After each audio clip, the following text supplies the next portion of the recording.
Hello everyone, myself Ruchi. Yesterday we learned about the state and capital and formation year. So today let's understand the union territory of each capital and formation. Very simple way. So क्या तुमने कभी सोचा है कि India में 28 state और 8 union territories क्यों है? ऐसा भी तो हो सकता था कि सारे स्टेट होते एंड सारे यूनियन टेरिटरीज होते, उसे यूनियन टेरिटरी में आठ जो पार्ट था उसे ही यूनियन टेरिटरीज में क्यों रखा?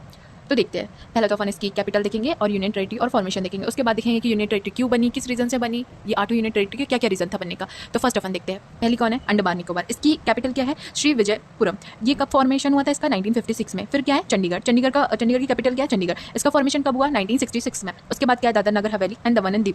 सो दादरा नगर हवेली दमन एंड दीव की कैपिटल क्या है? दमन।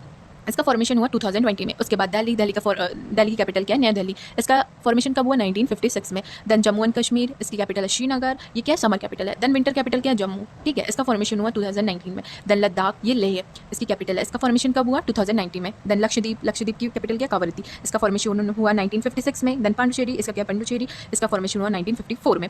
तो इन सारी जो यूनियन टेरिटरीज है, इनका फॉर्मेशन कैसे हुआ? कोई तो एक्ट आया होगा ना, उसके थ्रू ये सारी यूनियन टेरिटरीज बनी और फिर इनका फॉर्मेशन हुआ। तो कौन सा एक्ट आया था? तो एक्ट का नाम है स्टेट रीऑर्गेनाइजेशन एक्ट। ये कब आया था? 1956 में। इसके थ्रू इंडिया में 8 यूनियन टेरिटरीज बनाई गई थी। तो फर्स्ट दिल्ली एंड चंडीगढ़। दिल्ली और चंडीगढ़ क्यों बनी थी? दिल्ली और चंडीगढ़ बनी थी उसके पॉलिटिकल रीजंस के कारण बनी हुई थी। देन पांडिचेरी और क्या थी? दमन एंड दीव। ये क्यों बनी? ये इसके कल्चरल रीजन के कारण, हिस्टोरिकल रीजंस के कारण बनी थी। लद्दाख। लद्दाख क्यों बनी? यहाँ ये जो लद्दाख टेरिटरी बनी, ये कई ट्रेंड के कारण बनी। ये इसका फॉर्मेशन डिफरेंट ट्रेंड्स के कारण हुआ। उसके बाद क्या थी? अंडमान एंड निकोबार, लक्षद्वीप। ठीक है, अंडमान और निकोबार लक्षद्वीप क्यों बनी? ये स्ट्रेटेजिकल रीजन के कारण बनी। उसके बाद क्या? जम्मू कश्मीर। ये कई के कारण बनी? ये इंटरनल सिक्योरिटी के कारण बनी, क्योंकि तुम्हें पता है कि जम्मू कश्मीर से पाकिस्तान बॉर्डर शेयर करता है। तो इसे क्यों बनाया गया? ये इंटरनल सिक्योरिटी के कारण बनी थी।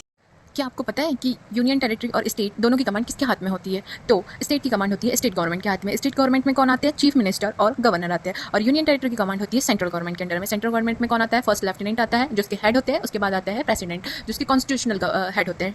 Okay, thank you.